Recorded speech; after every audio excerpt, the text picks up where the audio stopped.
Hello friends, welcome to my channel. आज की video में बात करने वाले हैं हिस्ट्री सब्जेक्ट है, BA programme 6 semester 3rd year वाले बच्चों का है।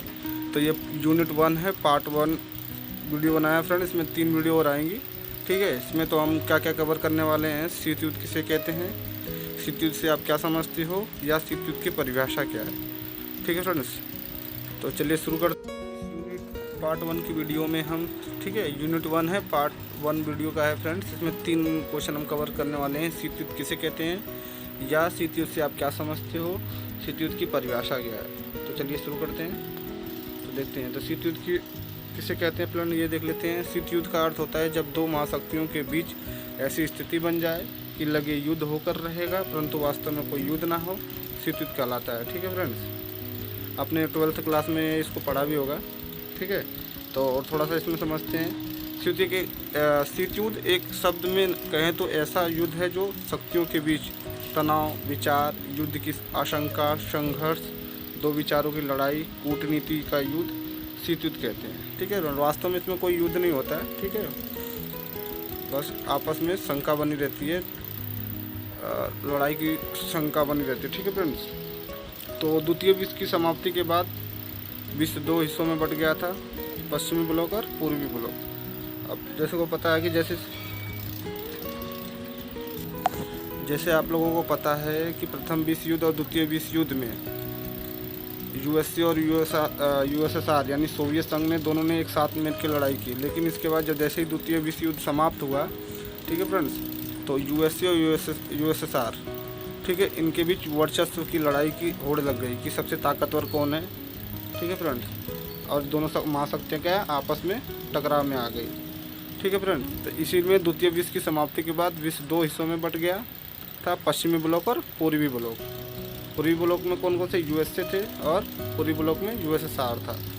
तो समझते हैं। तो पहले यूएसए में कौन कौन था, ब्रिटेन, फ्रांस, ठीक है फ्रेंड्स, अमेरिका, ऐसे 17 देश शामिल थे। और पूर्वी ब्लॉक में थे जर्मनी, ऑस्ट्रिया, हंगरी, तुर्की, बल्गेरिया, ठीक है फ्रेंड, ऐसे ऐसे देश शामिल हुए, ठीक है फ्रेंड। तो आप देखते हैं शीत युद्ध 2 महाशक्तियों के बीच हुआ, 1945 से 1990 तक चला ये फ्रेंड, ठीक है। 1945 से 1990 तक शीत युद्ध चला, अमेरिका और सोवियत संघ के बीच में। शीत युद्ध की शुरुआत देखते हैं कि शीत युद्ध की शुरुआत कब हुई। द्वितीय विश्व युद्ध की समाप्ति के बाद 2 महाशक्तियाँ अस्तित्व में आई, अमेरिका और सोवियत संघ। आप इस तरह का डायग्राम भी बना सकते हैं, ठीक है फ्रेंड। अगर आप डायग्राम बना के, ठीक है, पेपर में करते हैं अधिकतर, तो आपको ज़्यादा बेनिफिट मिलेगा इसका। तो कोशिश करें कि हो सके तो आप डायग्राम भी बना सकते हैं, इस तरीके से भी बना सकते हैं ताकि एग्जामिनर को चेक करने में आसानी हो और वो आपको अच्छे नंबर दे सके। तो शीत युद्ध विचारधाराओं की लड़ाई थी, ठीक है, पूंजीवाद और साम्यवाद। अमेरिका चाहता था कि पूंजीवाद, पूरे विश्व में पूंजीवाद स्थापित हो, लेकिन वहीं सोवियत संघ यानी यूएसएसआर, ठीक है, सोवियत संघ क्या चाहता था, साम्यवाद को, कि साम्यवादी सही है। आज के बारे में थोड़ा और पढ़ेंगे, नीचे देखते हैं। शीत युद्ध, द्वितीय विश्व युद्ध की समाप्ति के बाद अमेरिका और सोवियत संघ अस्तित्व में आ गए और इनके बीच तनावपूर्ण स्थिति पैदा हो गई, इनको शीत युद्ध कहते हैं। अगर एक शब्दों में कहें तो 2 महाशक्तियों के विचारों की लड़ाई थी, ठीक है फ्रेंड, पूंजीवाद और साम्यवाद। जैसे आपको बताया गया, अमेरिका क्या चाहता था, पूंजीवाद, और सोवियत संघ चाहता था साम्यवाद, ठीक है। तो देखते हैं इसको, इस तरह से डायग्राम बना देंगे फ्रेंड, तो ठीक है, कि पूंजीवाद और साम्यवाद के बारे में अगर पूछ लेगा तो आप इस तरह से डायग्राम बना देंगे। तो इसमें देखेंगे अमेरिका क्या चाहता था, अमेरिका पूंजीवाद विचारधारा का प्रोत्साहन करता रहा और उसका मानना था कि पूंजीवाद विचारधारा सर्वश्रेष्ठ है। वहीं सोवियत संघ दूसरी महाशक्ति थी, वो चाहता था कि सोवियत संघ साम्यवादी विचारधारा को बढ़ावा दे रहा था और उसको मानना था कि साम्यवाद विचारधारा ही सही है। इन्हीं मतभेदों को लेकर दोनों के बीच तनाव, संघर्ष, विचारों की लड़ाई आदि शीत युद्ध का कारण रही, ठीक फ्रेंड। आई होप आपको समझ में आ रहा होगा, ठीक है।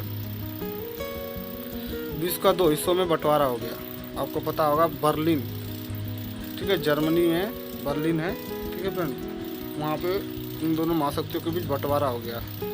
एक मित्र राष्ट्र हो गया और दूसरा दूरी राष्ट्र। तो बता दिया मित्र राष्ट्र में कौन कौन से देश थे।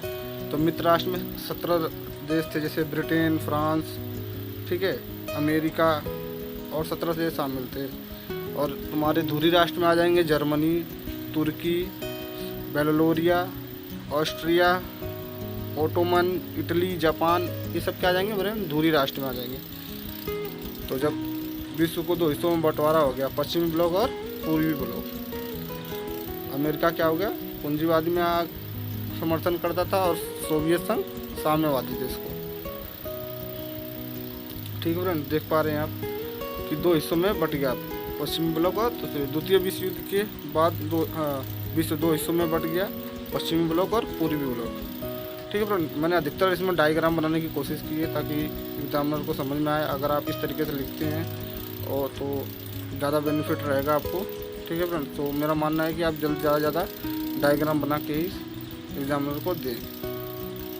यह बंटवारा यूरोप महाद्वीप के देश जर्मनी की राजधानी बर्लिन में हुआ। आपको पता होगा बर्लिन की दीवार कब खड़ी गई थी, 1961 में, और समाप्त हुआ था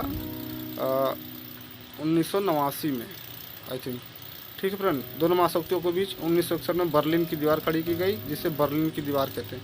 बर्लिन की दीवार के बारे में आ जाएगा कि बर्लिन की दीवार कब खड़ी की गई, तो आप बता सकते हैं यह बंटवारा यूरोप महाद्वीप देश के जर्मनी राजधानी बर्लिन में हुआ और कब खींची गई, 1961 में। ठीक है फ्रेंड, दोनों महाशक्तियों के बीच 1961 में बर्लिन की दीवार खड़ी की गई, जिसे बर्लिन की दीवार कहते हैं। बर्लिन की राजधानी क्या है, जर्मनी। बर्लिन जर्मनी की जर्मनी, ठीक है, यूरोप महाद्वीप है, जर्मनी देश है और बर्लिन उसकी राजधानी है। सॉरी, कंफ्यूज मत हो जाना फ्रेंड। ठीक है, विभाजन का सबसे मेन कारण क्या माना जाता है, बर्लिन की दीवार, यानी प्रतीक माना जाता है। विभाजन का प्रतीक क्या है, बर्लिन की दीवार। यह दीवार पूर्वी और पश्चिमी ब्लॉक को विभाजन करती थी। जैसे आपको बताया गया है, पूर्वी ब्लॉक में कौन आ गया, यूएसएसआर, और पश्चिमी ब्लॉक में अमेरिका।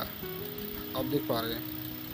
ठीक है, बर्लिन की दीवार पूर्वी और पश्चिमी ब्लॉक देशों के बीच शीत युद्ध का नाम से जाना जाता है। ठीक है, अब देखते हैं शीत युद्ध का समय। ठीक है, पूछ ले कि शीत युद्ध का समय तो क्या द्वितीय विश्व युद्ध का शीत युद्ध, प्रथम विश्व युद्ध होता 1914 से 1918 के बीच। इसके बाद दूसरा विश्व युद्ध चला 1945 से 1990 तक। तो द्वितीय विश्व युद्ध के बाद लगभग 45 वर्षों तक अमेरिका और सोवियत संघ के बीच विनाशकारी युद्ध की संभावना बनी रही, लेकिन वास्तव में कोई युद्ध नहीं हुआ। केवल युद्ध की संभावना बने रहने के कारण दोनों महाशक्तियों में होड़ लग गई, जैसे हथियारों की होड़ लग गई। ठीक है फ्रेंड, ज़्यादा से ज़्यादा छोटे छोटे जो राज्य स्वतंत्र हो रहे थे उनको अपने में शामिल करने की होड़ लग गई, और भी बहुत सारी चीज़ें आप पढ़ोगे इसमें। ठीक है फ्रेंड, हथियारों की होड़ लग गई, दोनों महाशक्तियों को विनाशकारी हथियारों को इकट्ठा करने में लग रही और ज़्यादा से ज़्यादा देशों को अपने ब्लॉक में शामिल करने में लग गई। ये क्या थी, विचारधारों की लड़ाई थी। ठीक है फ्रेंड, दोनों अपनी महाशक्तियाँ विचारों की लड़ाई। अमेरिका पूंजीवादी का समर्थन कर रहा था और सोवियत संघ साम्यवादी विचारधारा, जैसे आपको बताया था। वो मानता था कि साम्यवादी विचारधारा, सोवियत संघ मानता था कि साम्यवादी विचारधारा श्रेष्ठ है। इन्हीं दोनों को लेके दोनों के विचार भिन्न थे, इसलिए उन दोनों को बीच विचारधारक की लड़ाई भी बोल सकते हैं इसको, विचारों की लड़ाई। ठीक है फ्रेंड, तो यही था। ठीक है, इसका सेकंड पार्ट में लाऊंगा फ्रेंड। तो आए आपको वीडियो समझ में आई हो। ठीक है फ्रेंड, अपने दोस्तों के साथ शेयर कीजिए और ज़्यादा से ज़्यादा पढ़ाई करना स्टार्ट कर दीजिए फ्रेंड। मैं सारे सब्जेक्ट के वीडियो डालने वाला हूँ। इसका मैं पार्ट 2 जरूर लेके आऊँगा। ठीक है, यूनिट 1 का पार्ट 2 और पार्ट 3 इसमें मेन में क्वेश्चन करा रहा हूँ फ्रेंड। ठीक है, और मैंने इसमें बहुत ठीक है एफर्ट किया है, आपको शायद अच्छा लगा होगा। ठीक है, बट समझ में भी आ रहा होगा आपको। ठीक है, पर ज़्यादा मैंने घुमा फिरा के लिखने की कोशिश नहीं की है। ठीक है, सीधा सीधा लिखा है, आपको समझ में आ रहा होगा। तो अब बताइए आपको किस सब्जेक्ट की वीडियो चाहिए, मैं उसको डालता हूँ फ्रेंड। बाकी कल देखते हैं, मैं कल डाल देता हूँ अगर नेक्स्ट वीडियो। ठीक है, मिलते हैं आपको नेक्स्ट वीडियो में, तब तक के लिए जय हिंद।